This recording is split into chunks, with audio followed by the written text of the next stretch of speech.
All right. So first and foremost, welcome again, and thank you all so much for being interested in this law. I know there's a lot of questions and wonderings about what's going on, so we thought we would just kind of lift the veil a little bit and let you know exactly where we are. We are planning to try to do these at least quarterly, and I do understand that I'm going to try to also move these meetings to the early evening or after school, so more of us who are in the K-12 system can actually participate in person with us during this time. All right. So as I mentioned, this law was signed into passage by the governor last spring, and we have been moving at full speed ahead to get everything going as quickly as possible. So I'm going to kind of walk you through what the law outlines, what are the expectations, what districts can start doing before we go to full implementation in school year 21-22, and then we'll answer some questions as we go forward. All right, so our statute overview. So there are several components of engrossed second substitute bill 6162. There is the very clear definition of how Washington State is defining dyslexia. There are the expectations of what school districts will be expected to do over the next, starting in school year 21-22. That by no means means that you don't have to start some of the practices now. There are expectations of the Dyslexia Advisory Council, and then expectations of how OSPI with the Dyslexia Advisory Council will proceed over the next several years. First and foremost, the law defined what dyslexia was for us, and we looked at a lot of different definitions. We worked with partners from ORBIDA and Decoding Dyslexia on what should be the best definition, and this is what we agreed upon and what was voted on by both chambers of our legislature and signed by our governor. It is a specific learning disability that is neurological in origin and characterized by unexpected difficulties with accurate or fluent word recognition and poor spelling and decoding abilities that are not consistent with a person's intelligence, motivation, and sensory capabilities. In addition, these difficulties, this sheet is falling down a little bit, so I'll read it for you. These difficulties typically result from a deficit in the phonological components of language that is often unexpected in relation to other cognitive abilities. The other piece that we also wanted to think that these difficulties are not typically a result of ineffective classroom instruction, and also secondary consequences may include problems in reading comprehension and reduced reading experience.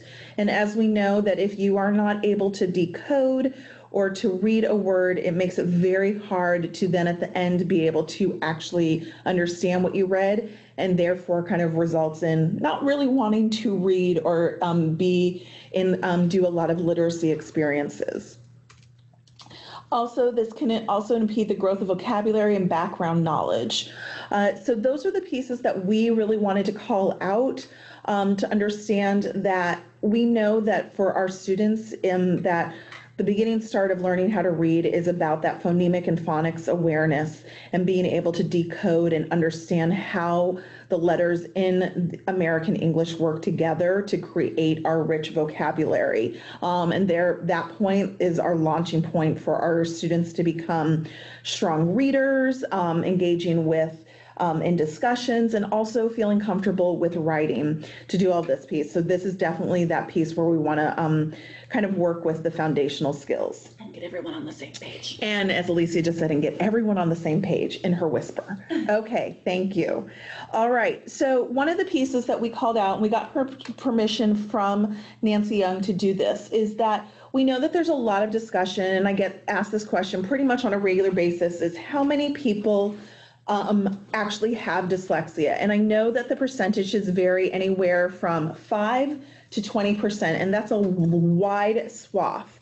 But I wanted to really look at this diagram where we look at 10 to 15% learning to requires code-based, explicit, systemic, sequential, and diagnostic instruction with many repetitions. And then we look at how students read in that 40 to 50%. Learning to read proficiently requires code-based, explicit, systemic, and sequential instruction. And then we see that 35% learning to read is relatively easy with broad instruction. And then 5% learning to read seems effortless. And I think this is really true. I think learning to read is hard. It does not come automatically. And I am always reminded of the fact that I had a really hard time learning how to read. And my classroom teacher went out on maternity leave and offered to continue tutoring me. And that's where it kind of flipped the switch for me. So it didn't come effortlessly for me. And both my parents are librarians and read all the time to me, but it doesn't. So I think it takes some time and a lot of instruction for us to get it and to become strong readers. So I just wanted to kind of put that out there for us to think about, that it takes a lot of work for our students to learn how to read. All right, so with that, let's go on to what are the expectations of school districts? And I know that there will be a lot of questions for that. So if you have one right now, either jot it down or start putting, jot it down right now so we can get all of the questions all at once and kind of sort through them for just a second at the end of the presentation. So first and foremost, and I apologize that this is being cut off for you guys. I don't know if you can see the whole slide, but it's cut off on my screen. So here's the piece. So starting in the school year 21-22, students in grades K through 12 will be screened for indicators of or areas of weakness associated with dyslexia or other reading difficulties. It is expected that every K-2 classroom will start using the multi-tiered systems of support, and that, as always, have that strong home communication where we notify parents and families of the screening results and suggested interventions that might be provided, and also regularly update parents and families on how a student is developing their literacy skills. I would point out that the bullet number 2 is to address what's found in bullet number 1. Thank you. Alicia just reminded me that remembering that when we screen our students, the next step will be to dovetail into that multi-tiered systems of support.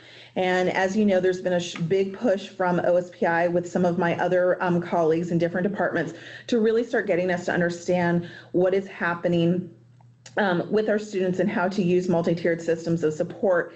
And what I really do love about the law is that it really does call out the fact that interventions and supports can start at that tier 1 level in the classroom. That does not mean an automatic, you're going into this other group, you're leaving the classroom, all of those pieces.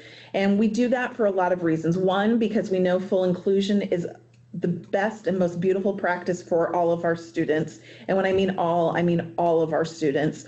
We also know that there are practices that can be done that might be tweaked to be able to be used in the classroom. I cannot speak to any individual student because when we think about this law, it is impacting over 250,000 students. And every student is unique on their own. But we're really going to try and do a lot of work to get us strengthening and understanding how do we use multi-tiered systems of support in the classroom. Simultaneously, I know this is a question for other people, is making sure that our administrators and superintendents also understand what that should look like, so that if you are a classroom teacher or someone who works across multiple classrooms, you have that support of the person who does the schedule, and is supporting you and understanding that too. So we understand that we have to come from 2 different sides to make sure everybody can do this well over the next couple of years. The next piece is that the skills that will be assessed. So we talked about that in school year 21-22, school districts are going to be expected to start screening for indicators or dyslexia and reading difficulties. The skills that are specifically called out in the law that we and I'll talk more about this, the Dyslexia Advisory Council are looking at are phonological awareness, phonemic awareness, rapid naming skills, and letter sound knowledge. And to the left here on this presentation, I've indicated from our ELA menu of best practices at OSPI, these are the skills that we really call out as the foundational skills. These are the pieces that we know, again, our students need to become literate individuals, from whether it's reading to writing to speaking and listening. So we really wanted to make sure that those pieces dovetailed into one another and that people didn't feel like they had to do two different paths to get to meet the expectations of what we at the agency believe and the expectations of the law. We wanted to make sure that they worked in partnership with one another. So let's take a moment to go into what are the expectations of the Dyslexia Advisory Council. So as I mentioned, I want to point out that of the questions that are coming in, I am keeping track of them. Okay. And some of them will be answered throughout the presentation, and the ones that aren't, we'll address at the end. Okay. Alicia just whispered to me that she is tracking all of the questions and organizing them that are coming through chat. Some of the questions will be answered through the remainder of the presentation, and if they're not, we will get to them at the end of the question section to do that. So I wanted to kind of talk to you about the expectations of the Dyslexia Advisory Council. As I mentioned, this law was passed in the spring with the expectation that we would convene a council starting in the fall. We put out a call for applications starting in the summertime for anybody interested. Open call. We saturated every professional organization we could think of, every educator group, every parent group, everybody we could think of who really this was important work to that. We got over 150 applications for the council and ended up accepting between 25 and 30. Everybody, it was a double-blind review, and we allowed, and every application was reviewed a minimum 3 times to decide who would be the best people in the room for this year to make these next decisions. So I just want to kind of tell you about that. On our council, actually, I'm going to flip really quickly. On our council, these are the people that are on the council. We have parents, literacy specialists, school administrators, nonprofit organizations, school psychologists, higher education partners, special education educators, English language development educators, elementary grade band educators, our AESD partners, and also OSPI staff, just to make sure that everybody we knew who was going to either be supporting this implementation or also be doing the hands-on implementation of the screeners and the multi-tiered systems of support were in the room to really kind of think about what is the best pragmatic piece for us to implement this law, and what can we do to make sure that it's as easy as possible for our practitioners in our schools to be able to do this and do it well and get to the heart of what we all want to do is teach our students. So as we think about this, let's look at what is called out for in the law of what is the expectation of the Dyslexia Advisory Council is to advise the superintendent on matters relating to dyslexia in an academic setting, identify and describe and recommend screening tools and resources. That is what we are doing right now. That's what is expected on June 1st. My office will be submitting a report to Superintendent Reichdahl and his cabinet of the recommended screeners that the council is reviewing over the next couple of months to them. During that period, Superintendent Reichdahl has the following 2 months to review and ask questions and meet with us and learn more about the screeners, and then will give us his recommended list, and we will post that on the OSPI website on September 1st. With lots of supports and recommendations about how to choose a screener for the size of your district to do that.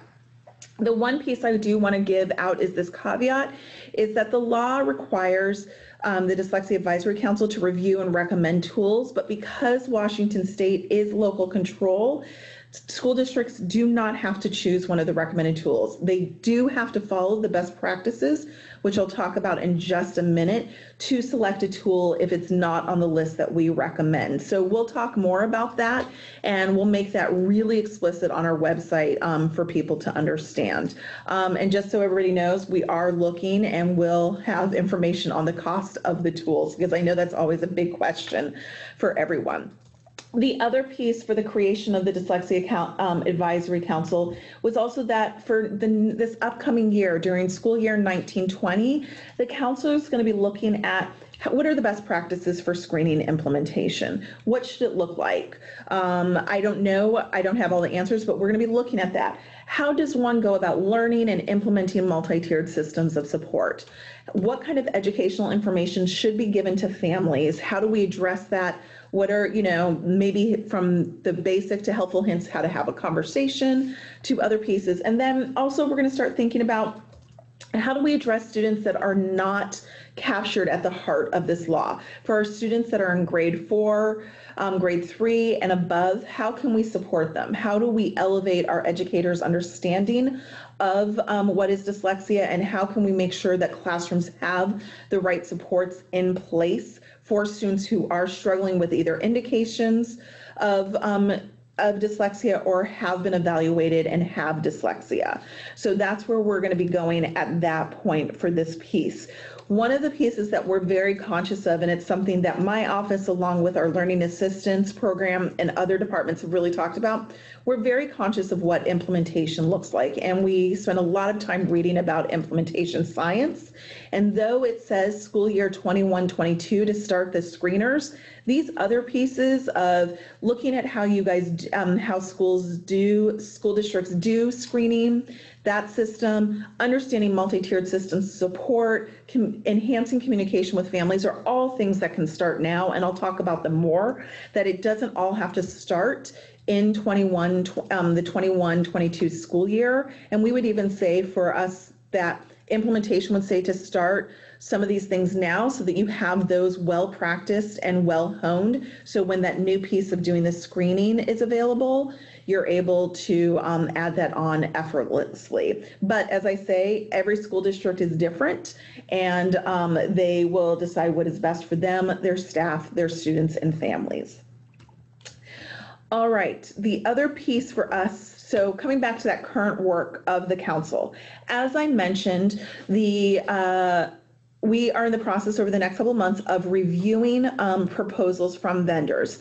We knew going into this year that a lot of people had a lot of recommendations of different screeners that they wanted us to use. But as in my job and with my department, our responsibility is really to kind of think globally. As I mentioned, we have 250,000 children from across the state that will be screened. We really needed to take into consideration what is our Washington state community representing, and how do we get tools that really show the bias and sensitivity that have validity and reliability from our students who have been in preschool since they were 2 or 3 and have a well-versed vocabulary and all of those pieces, to students who are just newly arrived, possibly from a refugee camp, and coming into our school. We know that we have such a wealth of diversity in our state. We needed to make sure that the tools that we recommended could attend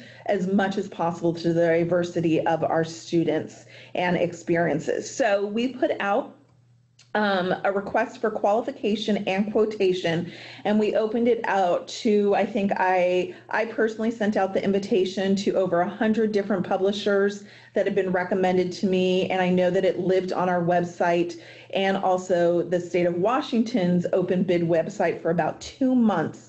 And what we did with that is that we asked publishers to say, tell us about what you are. How do you attend to the skills that are called out in the law? What is your norming group? What are your bias and sensitivities? Are there any false negatives? Is there an overoccurrence of false negatives and false positives for specific student groups? What are the recommendations? Tell us about how you've implemented. What is the support that you give for providing districts? And then also, who are you going to put on this work if you are chosen? And so a lot of work, a lot of understanding that a lot of tools need to be vetted at a very high rate. And we as a state, probably about 20, 30 years ago, actually also decided, and it's in state law, that all materials put in front of students would have a bias and sensitivity evaluation that would go through the highest rated evaluations possible, because we just want to know that when we put something in front of our students, we know that we're getting to the heart of their learning, understanding their learning, and that it's not being impacted or going to have negative outcomes dependent on the language they speak at home, their ethnicity, whether they're living in a rural environment versus an urban environment. All of those little details were things that we were really thinking about. So the application process for proposals closed at the end of March. And our Dyslexia Advisory Council will be reviewing those tools in the next couple of months. And then, as I said, we will be making that list. My office will put together a report and we will submit it to Superintendent Regdahl and his cabinet, and he will spend the next couple of months reviewing those tools, and that will go be posted on September 1st. Again, just a reminder, there's nothing requiring a school district to select the screeners that are recommended by the Dyslexia Advisory Council. We will recommend, you are required to use the best practices that we put forth with choosing a tool for this. I do want to just kind of talk about this, and it kind of goes to school district expectations and the work of the council. I am very cognizant of the fact that we have districts that are incredibly small. We have some districts that only have 7 or 12 students, and I am really already starting to brainstorm about what does that look like, because a school district with 12 students, it is very challenging to enter into an agreement with a publisher for only 3 tests. So we're really going to think about what does it mean for our small schools and how we can support them with this implementation, and might have to do a little bit of policy work to have some things amended so that we can support them at that level to be able to do that. One thing I should say is that nowhere in the RFQQ, the request for qualification and quotations, and in the law where any of these tools they're going to be in agreement with OSPI. Every publisher was notified that if recommended, districts will make the selection on their own and enter an agreement with them individually to use the tool, which is nothing new for most of the districts. It's something that we do on an annual basis. But again, there will not be a clearinghouse at OSPI managing all of the contracts. It will be done on a one-to-one basis, just because in all honesty, you guys know best what's going to work for your school districts versus us. So we really want to honor your expertise in that selection. Okay, so we're going to go on to. Sorry, I'm laughing at some of the questions. Okay. Okay, so we're going to go on for expectations for OSPI and the Dyslexia Advisory Council, and where we go. So what's going to happen? As I just said, going to put that list of preferred screeners on our website, which I happen to say we're getting a new website, so I'm super excited about that. On September 1st, we're also going to talk about what are the best practices for a screener for those people who choose to say, yeah, the recommendations aren't really working for me, so how do I choose my own screener? And then also, how are districts going to choose a screener? We know that we have districts with 30,000 students, and as I mentioned, we have districts with only 100 students. What will that look like? How should you do that? And how do you follow the protocol of bringing it before superintendents, school boards? Do you have already a protocol where parents weigh in on purchasing of new materials? All of those details we really want to honor and are going to try to give recommendations to you on that. And then finally, in the law, it does say that districts may use LAP funds to support, 1, the purchase of screeners, professional learning of the usage of the screeners, and for intervention materials. So we're really working very closely with our learning assistance partners about what are the recommendations that are going to come through on that. I do want to alleviate some stress. We are not going to be looking at, as far as I know, looking at using the poverty allocation. We're going to be looking at other sources, more the district-based funding for that. Again, I don't have any details about that right now, but that is the 3 things I mentioned: purchasing of screeners, professional learning for usage of screeners, and interventions are going to be allowable for LAP district-based funds. And we will have more details about that over the next couple of months, but it will be posted on September 1st. So simultaneously, you can see the tools and also how you can purchase them. The next piece, over school year 2021, we are going to be looking at recommendations on best practices regarding implementation of the screenings, use of multi-tiered systems of support, and addressing the needs of students above grade tool and sample educational information for parents and families. This is interesting in the fact that we'll be doing this work over the next year. The law requires, says that we don't really have to post this until the summer 2021. I'll be really honest, I'm not comfortable with that. I'd like to get it to you guys as soon as possible, so that you can spend a whole year getting used to that. So we're gonna do some talking with my assistant superintendents and some of our policy makers to see if we can release this information earlier rather than later. So keep us posted and don't hesitate to email me and ask if there's new information so I can get that information out to you. So that will be the piece of it. The one other piece that I wanted to also mention is that after that implementation in fall of during school year 21-22, the Dyslexia Advisory's work is not done. We will be looking at the following school year of that first year of implementation and asking really targeted questions. How did it go? What were the things that we needed to revise? Was the parent letter a success or was it a failure? How did people amend those pieces? So really trying to get feedback from you, our stakeholders, on how we can refine tools and get those tools edited and elevated and put on the website so that they work. So really understanding that we're going to be asking for feedback on our implementation in the spring of year 2022 to see how we can do it better. So I'm actually really looking forward to that part because that means I get to convene meetings with all of you. So we're looking forward to hearing how that goes and looks, what it looks like.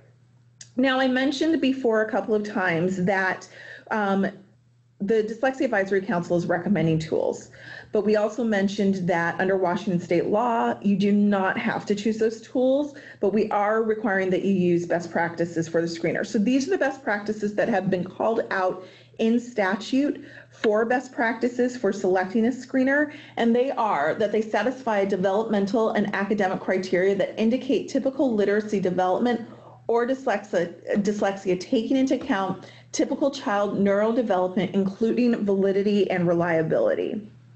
We also require, if you choose not to go with the recommended screeners, that you still must attend to the 4 skills called out in the statute: phonological awareness, phonemic awareness, rapid naming skills, and letter sound knowledge.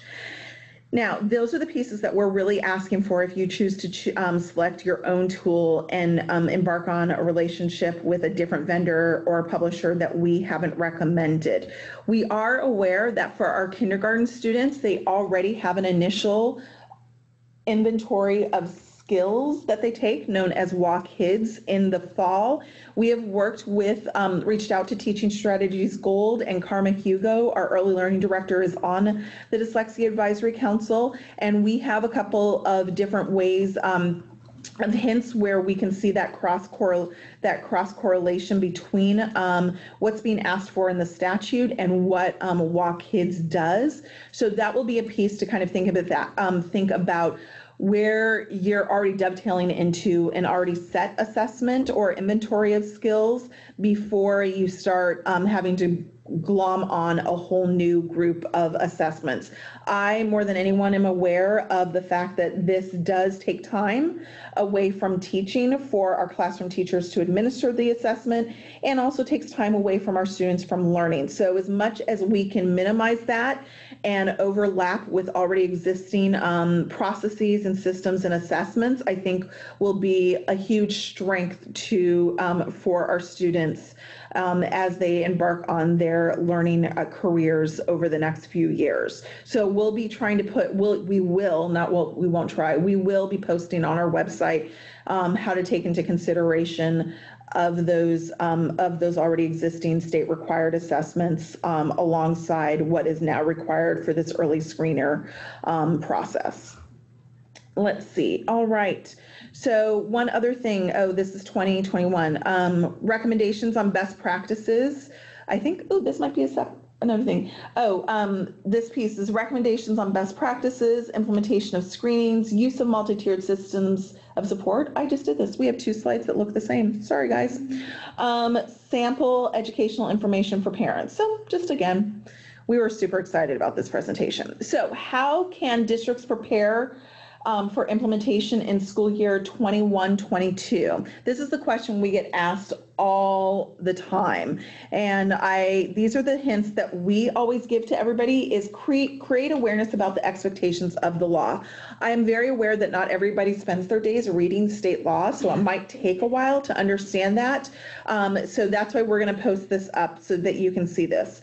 1, learn more about dyslexia.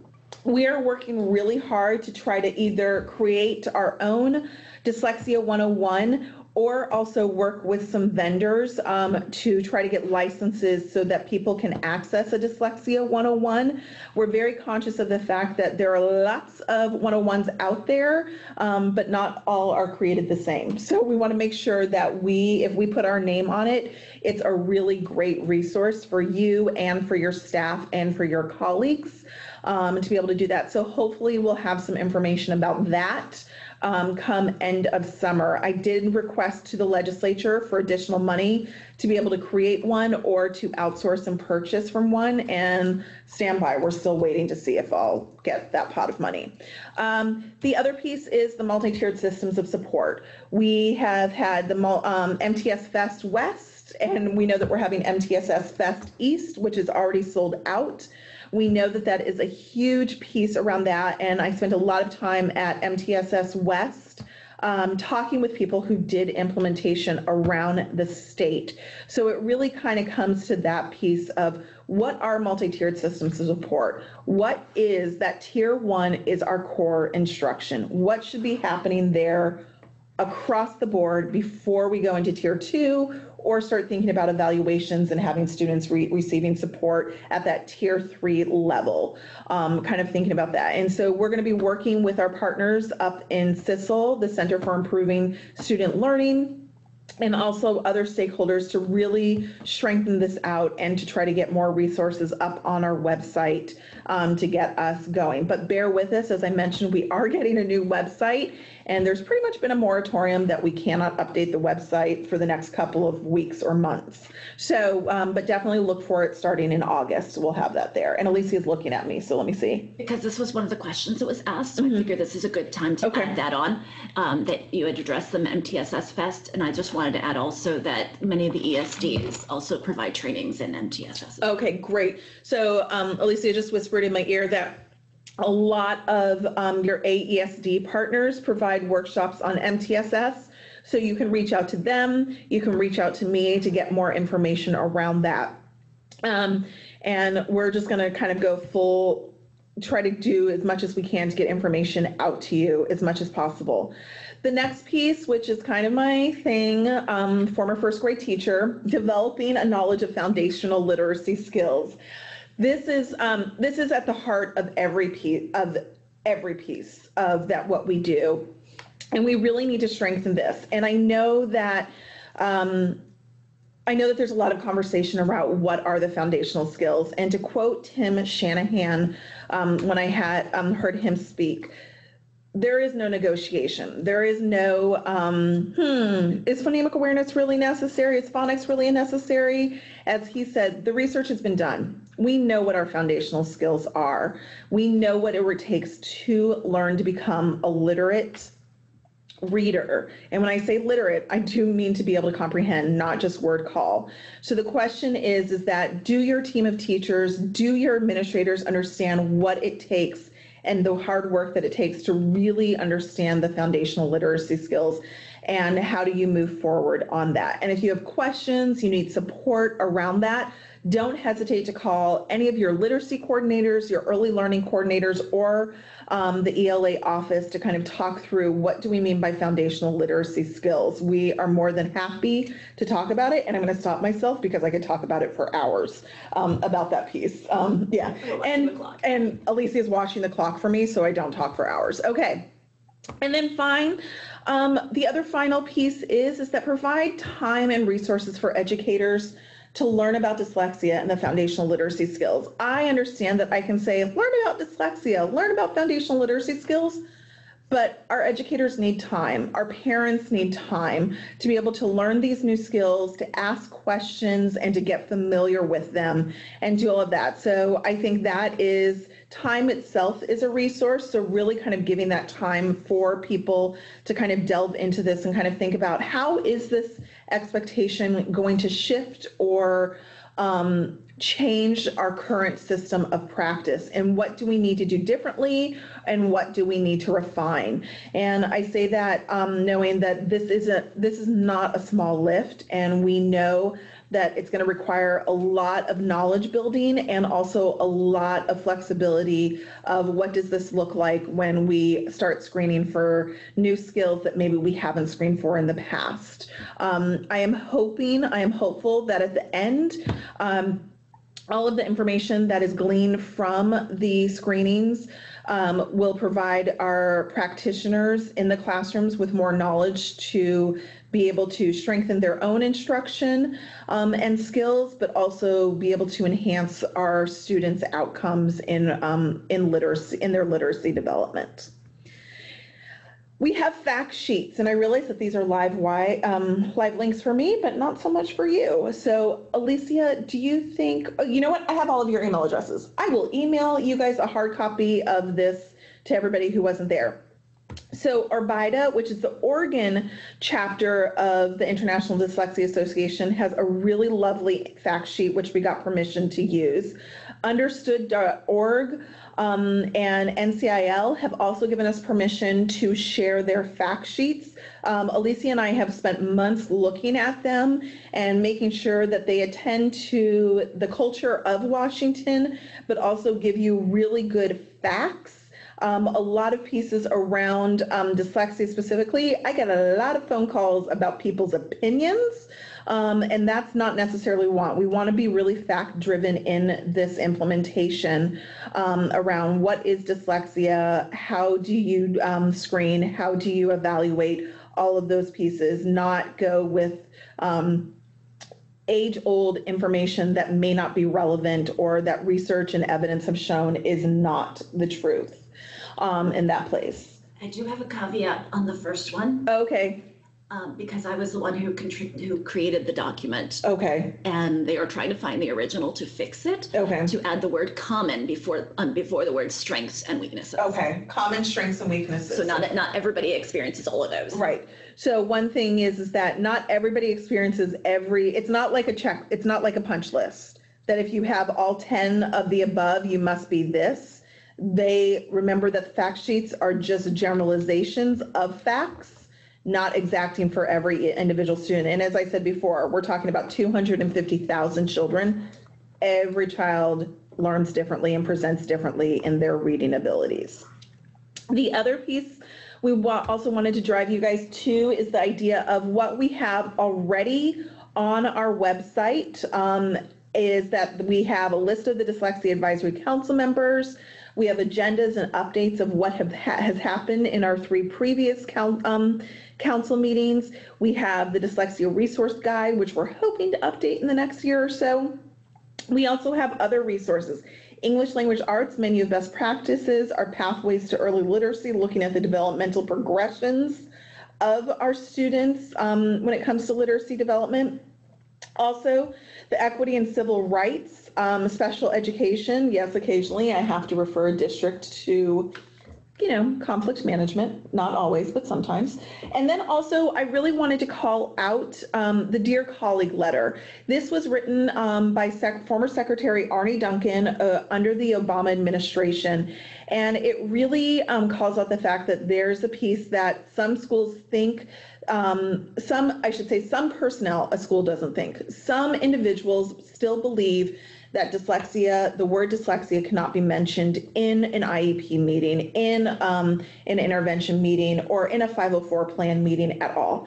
That is not the case at all. So we have the Dear Colleague letter out there on our website. I've posted it multiple times on my Twitter page just to understand, and it really thoughtfully talks about that dyslexia is a learning disability. Gone are the days where we don't talk about it. And all of the pieces that come under that with dysgraphia, dyscalculia, all of those different pieces of really kind of trying to own this language and take this language back, so that people feel comfortable talking about it, and how you go about recognizing some of the attributes of students who might have it, and what is the process for being able to, if necessary, evaluate a student for going that. I think one of the big pieces that we do come up with is that I get a lot of phone calls from parents asking for their child to be identified with dyslexia. And I think, as you all know, that never, when we go through and do full evaluations, if a student has reached that point where they need an evaluation, do we ever go in with an intended identification and diagnosis at the beginning?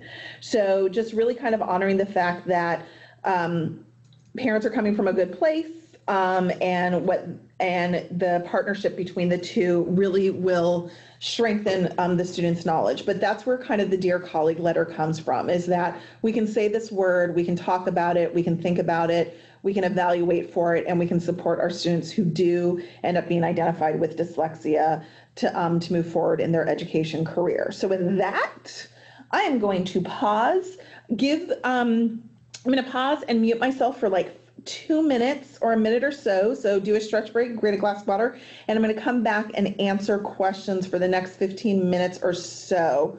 And then we'll be back in just a second to do that. So let me mute, let me coalesce with Alicia on the questions we're going to answer, and then we'll start answering questions. All right, thank you.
All right. Thank you, everybody, for waiting as we just went through the questions. I know that we said that this this webinar was going to end at 11. I'm going to try to get through all of the questions that come through. So we might stay a little bit past 11. I just want to honor people's queries as much as possible. So one of the pieces is oops, sorry, email's coming through on my email. Okay. Who will be doing the screening? Title I, LAP program, or special education? Quick pause. Are we still recording? Oh, let me see. Because somebody asked if these questions and responses will also be recorded. Oh, yeah. Yeah, we're still recording. Yes. Okay. So with that, answers to questions are what I know today on April 9th. Please know that there might be recommendations that revert this answer or change this answer at this time. So right now, who will do the screening? Title I, LAP program, or special education? Our expectation is that it will actually be the general ed teacher. Those kindergarten, first grade, and second grade educators will be doing the screening. That is our expectation, and we will put that out there. Whether or not, I know that was the idea from our stakeholders who helped write the law and also our legislators to that piece. Whether or not that's feasible through the system that you have, I cannot speak to that, but that will be our recommendation of who should be administering the screeners at that time. Recommendations are going to be coming forth on September 1st. All of those pieces, again, the 4 skills: phonemic awareness, phonological awareness, letter sound identification, and rapid naming are the 4 skills we're looking at right now to do that. That is not to say that that's the breadth and depth of literacy development. We know that there's a lot more there, but that's what's called out in the law. So that is what we are looking at for the screener to do that. We are going to continue trying to do PD, whether it's virtual, whether it's in person. We're going to really try to scale up our AESD partners so that they will have information and can provide these workshops to move forward. But bear with us as we try to figure out what that looks like. We want to make sure that everybody around the state is getting the same message around that. So that means that we have to do some creation of our own and disseminate that out. So, but we are going to get there, I promise. After year 1 is the annual screening. Is this an annual screening or just for students new to the district? This is an annual screening for grades kinder, first, and second, regardless of whether or not they just entered the district or you saw in kinder that there were no indicators. We know that things change with students. We know that certain skills are developed or hindered once we get rich into the deeper aspects of literacy development. So we want to keep this consistently going till the end of second grade. Again, just answering, again, classroom teacher, we're hoping for the screening, who will be doing the screening of these skills. What do we mean by rapid naming skills? Rapid naming skills is the automaticity for some students is, can you recognize an image? It's not about sight words. It's actually the memory recall. It's about the naming of objects and colors and letters. So we're looking at that piece. It's more of how does a child's memory work? What do they know? How quickly can they generate their answers if they see a slew of colors? Can they identify them and verbally say them? So that was a new one to me a year ago. So we know that we'll be doing some education around what do we mean by rapid naming, but it is not related to sight words, CVC words, Dolch words, or vocabulary of that piece. Again, the law does call out that districts may use their LAP funds for the purchase of the screeners, professional learning associated with the usage of the screeners, and potential interventions, knowing that the first intervention is tier 1 in the classroom. We will have more guidance about how you will use your district-based, more guidance or suggestions on how to use district-based funds come September 1st. Will OSPI provide something to help districts articulate the difference between a screening and diagnosis, and the diagnosis needs to be done by an outside specialist? Okay, so First, absolutely, we will absolutely differentiate between what a screening is and a diagnosis of dyslexia, but I do want to kind of change. The thing is that it does not need to be done by an outside psychologist. We have child find, and if a district has the amenities and a school psychologist has the background and ability to screen, to evaluate a child, that is what they should do. But again, coming back to what I kind of said, is that if a child is struggling with their learning, we never kind of walk in and say, this is the identification we're looking for at the end. We really just want to get to the heart of where a child is struggling. And if it happens to be dyslexia is one of the diagnoses, that's where we go with. But it is a piece that we know we spend a lot of time in my office and in special education really talking about the fact that if a school is capable, they are required by law to do the evaluation. But we do know that lots of our school psychologists don't have the background and understanding of dyslexia, and that's where kind of that caveat comes in, that they're not able to do an evaluation to the heart of attending to some of the weaknesses associated with dyslexia. While you're talking, a question just came in. I've added it to the bottom, but it's about child find being used to diagnose dyslexia. Okay. Yeah. Okay. So, okay. So the next one is, what funding is provided to get an appropriate curriculum? There is none. Nowhere in the law. We are not doing a purchasing or recommendations of curriculum. Again, Washington State is local control. If your district has decided that you want to purchase a curriculum, that is the responsibility of the district. We do a lot of support of helping districts choose instructional materials, but we do not provide outside of, all of the apportionment that we give from different sources. That is the responsibility of the district. And we do not believe or foresee in the future that we will be making recommendations for general ed curriculum for literacy development. Do you know yet if dyslexia services will be provided through MTSS and outside of the IE process for specific learning disabilities or Section 504? So we know right now that if a student, so right now, coming back to the law is screening for students who have weaknesses associated with dyslexia or with struggling to read. That is not a diagnosis. If somebody, and that is not an evaluation. If we see a child who is struggling with phonological awareness, that could be a whole host of different learning disabilities, or just a developmental where this child has not been in school ever before, and they just need that extra boost of being in the classroom.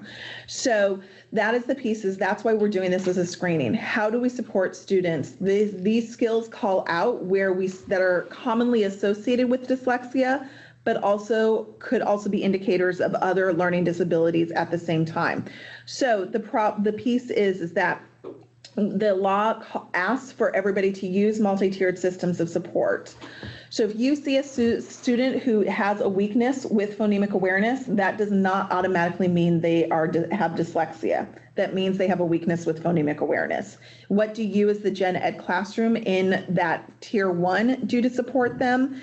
And in that recursive process of in-classroom interventions, what is successful and what is not through progress monitoring? And then do they go through tier 2? Again, that next process of that recursive intervention processes, and then where do we see after X amount of period of time, they're still not making progress, and maybe we should look at further evaluation through that process. But really being called out that if a child has a weakness of these all 4 skills, that doesn't automatically, that's not what this tool is. It doesn't automatically identify them and diagnose them with dyslexia. It just says they have a weakness in these 4 skills, and how do we in the gen ed classroom support them for those next steps. So outside of the IEP process, for specific learning possibility or Section 504, it is the expectation that everybody will be used multi-tiered systems of support to support any child. And I know that I've specifically spoken today about dyslexia, but it is my hope that in any content area, in any realm where we see a child who has a weakness, whether it's with, addition and subtraction or multiplication and addition, or with comprehension or with fluency, we start at the core to start supporting them there, and we don't automatically decide that they need a full evaluation because they can't multiply anymore. So really kind of thinking about that process and how we do that to be able to do that. And if a student has been evaluated and is given an IEP and is receiving an IEP, those services will be supported as with any other child on an IEP or a 504 plan. But knowing that in that first piece of that first screening, I would be really surprised, and I'll be quite honest, a little concerned if after an initial screening with kindergartners, 5 of those students are instantly placed on an IEP, because we're looking at a screening. We are not doing a cognitive holistic evaluation through this screening process, nor are those the tools that we're recommending. Yeah, in fact, in the law, it does point out that after these interventions, That's right. And Alicia reminded me that the law is very, very concrete that MTS starts at the core, goes to tier 2, goes to tier 3, and then if a student has been struggling, that is when the process starts of possibly recommending an evaluation processes. If you do keep screening, yes, we keep on screening all grades K through 2. So will screening dovetail with progress monitoring districts and measure growth of students as well? I hope so. We really hope that continues, and we hope that people will be able to do this. We really don't want any of these tools to be in isolation. We want more than anything for it to inform next steps for instruction and for learning. So we hope everything will work together. I cannot speak to what every district is using because they use their own tools to be able to do that. We are recommending screening, not progress monitoring tools. So with any screener, how you progress monitor will go with the next steps. And so it says, are we just screening for indicators of dyslexia or districts now diagnosing dyslexia? We are screening for indications and weaknesses associated with dyslexia and reading abilities. And yes, we do know that in the past that it is a medical diagnosis. That is not the case. As I said before, there is a process through the multi-tiered system support where if you will now be going through evaluation. So being really clear, and I think this is communicating out to our districts that a screener is not a diagnosis. They're two very separate pieces, and just really you're just screening for to get information to think about how you strengthen the instruction and learning in the classroom for the students. Will a district plan have to be submitted? Will there be an accountability piece? There is no requirement for a district plan. There will be an expectation that districts in the spring of 2022 that you report into the report to OSPI. How did it go? How many students were screened? How many had areas associated with different areas of weakness associated with specific skills? We're still building and thinking about what that tool will look like. But in regard to that, the accountability piece will be in the fact that you will need to report in to OSPI. If you do choose to use LAP district funds, you will be expected to explain and report how you use the money in that regard. So a couple of different pieces, but no like final report that is required currently in the current statute. How does this implementation differ from current implementations of dyslexia, in other words, the 504 and IEP? This is across all students, all K through 2 students, about 250,000 students will be screened using these screeners. So it's not the exhaustive evaluation process with, such as the Woodcock-Johnson, cognitive ability, IQ, all of these pieces. These are base screeners looking at the beginning skills of how to learn how to read. So that's how it's a little bit different. Are there any documents, timelines for districts to follow? For districts to follow? Sorry, I lost my place in the questions. Will there be, is there a documentation timeline for districts to follow? There's the deadlines, but can we get a list of what you could do now that I can share with my district? Yes, absolutely. We can get that up online in the next week and a half of like what districts can do. We have been trying to communicate that as much as possible, but I will send that out in our newsletter next week, next Thursday, of what can districts do now to support this implementation as helpful hints. And we'll also try to get it up onto our website simultaneously. Oh, has anyone discussed removing the second grade oral fluency? We're laughing and chuckling here in the bill with you right there on, has anyone discussed removing the second grade oral fluency requirement and using this instead? Oh, I have this conversation all the time with our policymakers. Right, not at this time. So the fluency question is, we know that fluency is a good predictor of student reading abilities. We also know that the way the current law is written is a little archaic and very prescriptive. I will be very transparent because you can see this in public record. I've tried for 2 years in a row through my office and our Gov Relations office to amend the current second grade fluency assessment to encompass other skills such as comprehension and those pieces. Both times they have not passed one of the chambers of our legislature. So I'm very aware of that. And I do try to give guidance around the fact that fluency is not just one measure of a student's doing that, but until I can get it shifted, the law as how it is still codified and still expected at this moment. But I'm working on it. I'm trying. While the suggested screeners include a question or at least a mention of that family history of reading is a huge indicator of whether a student, this is actually called out in the law, and we are having really interesting conversations of how do you delicately ask families about their medical and family history.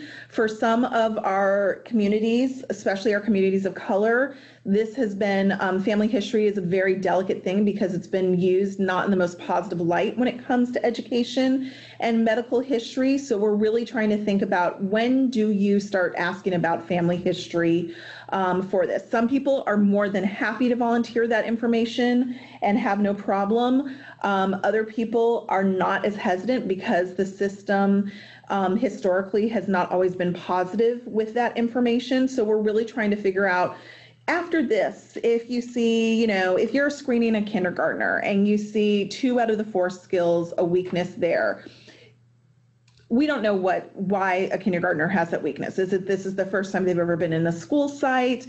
Is it because they are just, they're having a slower time developing those pieces? We don't know. That's a very different conversation when we're talking end of first grade and we see that a child still has all 4 of those skills that are called out in the law and still showing those weaknesses. How do we start having those conversations with families very delicately about how, tell us about your own experiences with learning to read. Did it come easily? Were there things, do you know of other people that might have struggled like this, your student, with reading abilities? So we're really kind of thinking about when and where you should have those questions and when and where it may not be appropriate. I'll be really honest, it also comes down to the relationship with the family. Some people can ask right away, and some people may have to have somebody else ask on their behalf because they don't have that strong working relationship. But we want to be very aware of that. Divulging family medical and learning history is not always as comfortable for some communities as it is for others, and we want to be respectful and considerate of all of our stakeholders and families. Can you please review where we can access the slides again? The slides are not up yet, but I will get them up there as soon as possible along with the recording. What do you mean? Oh, posted online. So we'll try to get those posted online as soon as possible. The recording takes about a day, and since this is a longer one, to get it up. But I will send out a notification to all of you and to everybody who registered when it is posted online and with its address. I will send you a PDF of the slides right after this presentation. Or let me rephrase that. This afternoon, I have a one-to-one with my assistant superintendent, so I need to do that first.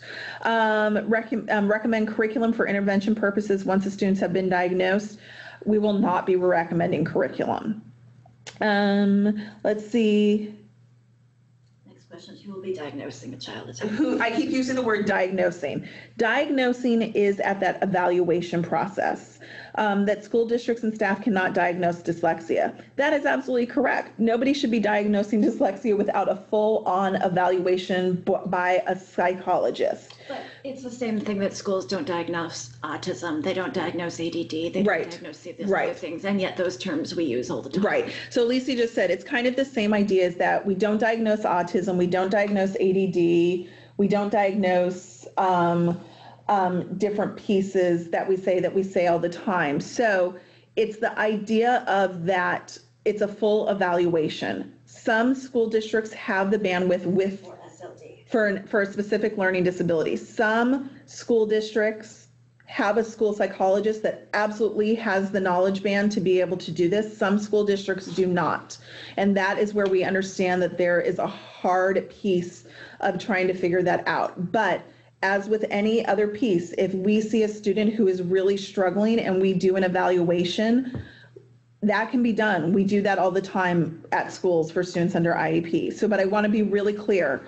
We are implementing a screener if a child, after months or even, I don't want to say years because that makes me cringe, going through the process of interventions, a recursive process, seeing progress, seeing different interventions, is still struggling with the ability to read as you would with any other child, what would be your next steps? If you have a student who came in September, I'm going to use first grade because that's what I taught, first grade, and is really struggling already and still has the skills of that of a preschooler. And with every intervention I've tried, from basic going back to the kindergarten interventions and supports, everything, and come June of that year, and that child is still at a preschool or beginning kindergarten ability level in their literacy development, my next steps would be to probably talk with colleagues, talk with our school psychologist and say, what are the next steps? This is what I've done A through Z through the past 9 months, and where do I go from there? If I might add, can someone say whether or not you can hear my raspy? Just a yes in there or not, because otherwise that way she doesn't have to repeat me. Okay, so the answer is yes. That the whole point about doing the MTSS is that you don't have to wait to get interventions via a comprehensive evaluation, looking to try and get a 504 or an IEP. It's to intervene right away because all the research supports the earlier we intervene, the better. That's all I'm going to try and do. That's all she's going to try and do. But I think that's the piece is that we really, I think when all is said and done, we wanted to put pen to paper to say, when students are struggling, this is what we do. We don't let them struggle. We do interventions. And we know that I'm going to be honest, we know we all do this already. We're just formalizing this process. We do this all the time. When we see a student struggling, I'm getting a face right now. All right, I'm going to say when I do it, when I was in the classroom, I know that when I saw a student struggling and I knew that it was blends, was doing great with the short vowels, the long vowels, and then all of a sudden is just, we've hit a wall when I put S and H together, T and H together, C and H together. I know that I'm going to do something a little bit different with that student to try to get them to understand what's happening and to try to think about that. Would it be a formalized intervention? I'm sure some people would say yes, but I think we go back to our best practice. Does the law require schools to stop at some point and realize the student needs an eval? No, there is no cut and dry point of doing this. It is, the fact is that that's where we want to scale up people's understanding of multi-tiered systems of support. How many interventions do you do till you keep doing? I'm going to be really honest. I don't think because a student didn't get something in 3 weeks, that requires an evaluation. I think we need to really, how we think about evaluations and any other process when we come through and say, hey, we've tried X, Y, and Z, and it's still not seen any progress. Now we do it. Same rules apply. Try A, B, and C. Try A, B, and C and do that. Nothing is new here. It's the same practices. I guess more than anything, we're just saying you can say the word dyslexia. You can help support students struggling with indications of or other weaknesses associated with literacy development. And we're saying that we now have called out the word dyslexia, and we're now saying, hey, we're going to try these processes because we know from the screeners we did that were recommended by OSPI under this law show X, Y, and Z. And we're going to continuously keep doing this. And now a year later, we still see this child has weaknesses in these areas, and we've tried all of these interventions. Maybe we should be looking at an evaluation. But really just following the same practice we've done before, but really, taking it to that next level. We're going deeper and richer with our understanding and being more explicit within the system of what we expect, not just for indications of dyslexia and reading difficulties, but for all content areas. This is what we want to see across the board all the time. I do want to point out and bring your attention to a question where you had stopped, which is the concern that districts will push off an IEP eval by telling parents they need to go through an MTSS first. This was addressed in the Dear Colleague letter, very much saying that you cannot, if a parent asks for a comprehensive eval, you cannot tell them they have to go through an RTI or an MTSS process first. That's just not allowed by law. Right. And that is not what Glenna Gallo, the Assistant Superintendent of Special Education, nor I have say that you can't do. If a parent comes and says, we want an evaluation, we know every school district operates in a little different ways, and there is child find there. But please understand, the rules still apply. If a parent comes and says, I would like my child to be evaluated, you have to follow the process you would, regardless of this law. You can't say, no, we don't, that you have to follow that process. None of these rules, none of this screener process and doing multi-tiered system support supplant child find and the evaluation process that has been in existence for IEPs for years. I want to be really clear. We are not supplanting current practice for evaluations of IEPs or for 504 plans. This is in relationship to this piece. Now, I will use this as a perfect example. Late summer, I got a phone call. I got an email from a parent who had a kindergartner a child who was going to be entering kindergarten. She wanted to know how she could go about getting her child an IEP for her kindergarten student because she was exhibiting some of the same characteristics that the child's father exhibited, who had dyslexia. Whether or not he had been formally diagnosed, I do not know. And I was very clear. I said, you are more than welcome to I encourage you to reach out to your school, talk with them about the concerns that you're witnessing as a mom, and to be able to talk about this. But I was also very honest, and I did talk with my special ed colleagues, that a kindergartner, I could not guarantee that the school would automatically do evaluation because they did not know the child and they hadn't had time working with that child to see were the concerns that the parents had related to actually a potential diagnosis of dyslexia or of some other learning disability, or was it because the child just had never been in school before? And being very honest with the parent, absolutely have that open line of communication, but also being aware that they may want to say, hey, can we work with your child for a while before we get to this point?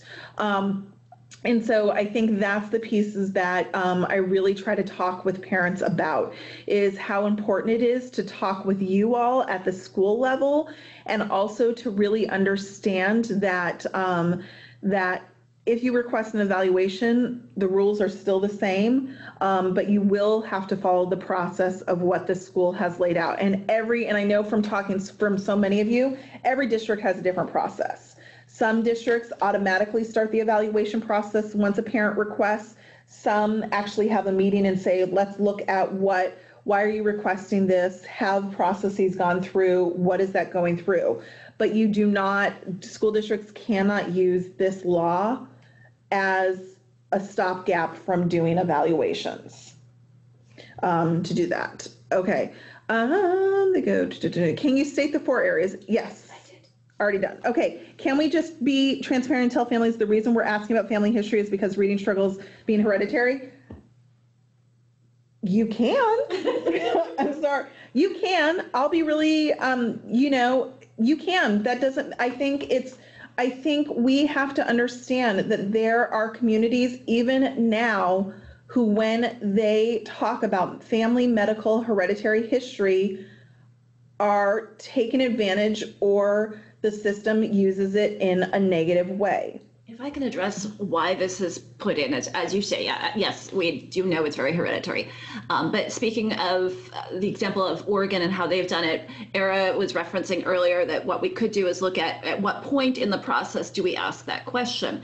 What Oregon has done is they don't ask it initially, but they ask it after someone has had several red flags and they've gone through the process. I was with Decoding Dyslexia in Oregon when we were pushing forward with those laws.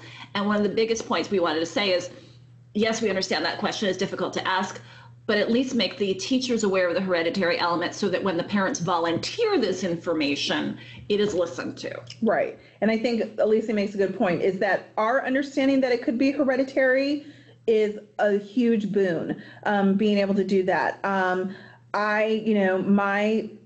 My paternal side is African American. My brother has dyslexia. My father has elements of dyslexia. And when we were going through with this law, and I said to my dad, I said, so how would you feel, doing this? And both parents have been to college, graduate school, completely comfortable, been in the system, all of those pieces. And I said, how would you feel if somebody asked that question? And he was very honest. He goes, it's none of their business. Because the fact is that he doesn't have trust historically. And I think we have to understand that the historical trauma for our communities of color does not make this an easy question.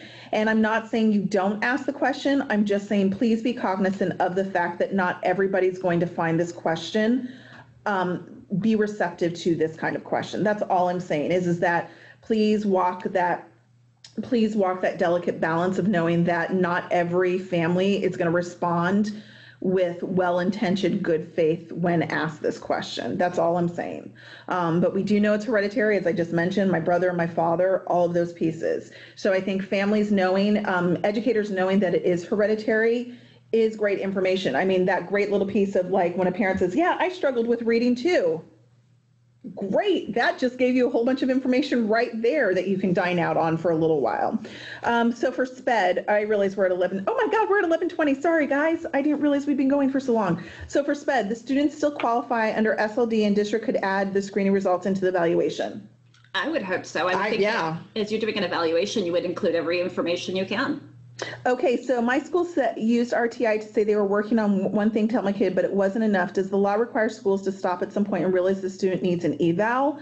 I think at this point, the law, no, there's no. Those were your words, so yes. Yeah. Okay, so there's no cutoff. We are stressing MTSS. If you have a specific question about your student and experience, please contact me at the agency and I can talk to you more one-to-one. I don't want to get into specific student things, just to respect that child's privacy in that regard.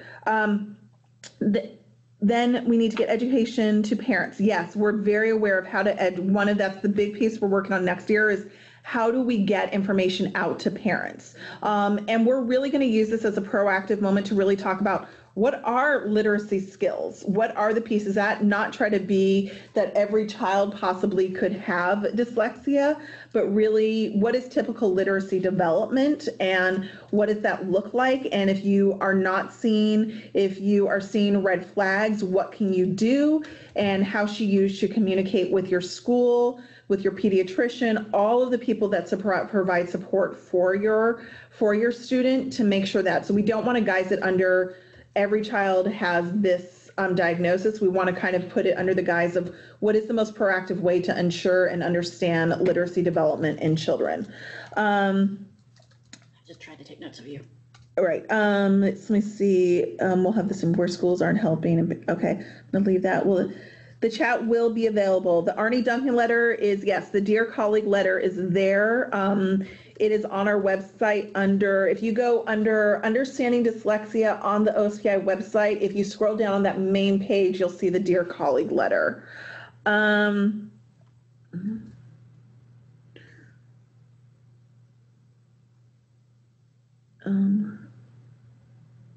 She's just reading through the last things right on the doc. Yes. So I do agree. I think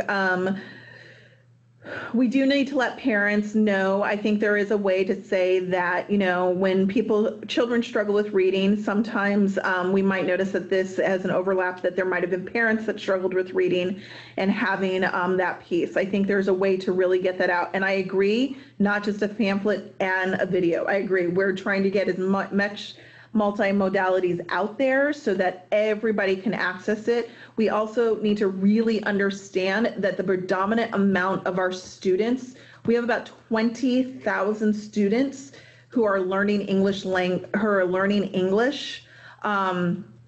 in Washington State, and the majority of them are all in the K-3 grade band. So we're also very aware of how do we educate our parents who English is not their dominant language to make sure that they have this knowledge to bring it forward too. Okay, so we went to almost to an hour and a half, but I think I'm going to close it down at this moment. I want to thank all of you people who signed in, came, took time away from your classrooms and your other business, and for joining us today. As always, if you have specific questions, please don't hesitate to contact me or my office to get more information. But again, just remembering this is a process. We're 2 years out. Lots of great questions. These questions really get me thinking about where we need to go in our next step of making sure that you guys have all of the information you need to do this well on behalf of your students and your colleagues. So thank you. We had up to almost 60 participants at one point. So we're really happy, and the majority of you has stuck around. So thank you very much. Again, any questions, don't hesitate to contact me or Alicia, and we will let you know as soon as this is posted online. And if you get this, you can absolutely forward this to your colleagues if need be. And I'll try to send you also the link to the cloud recording so you can hear it too. Okay, thank you so much. Have a great day.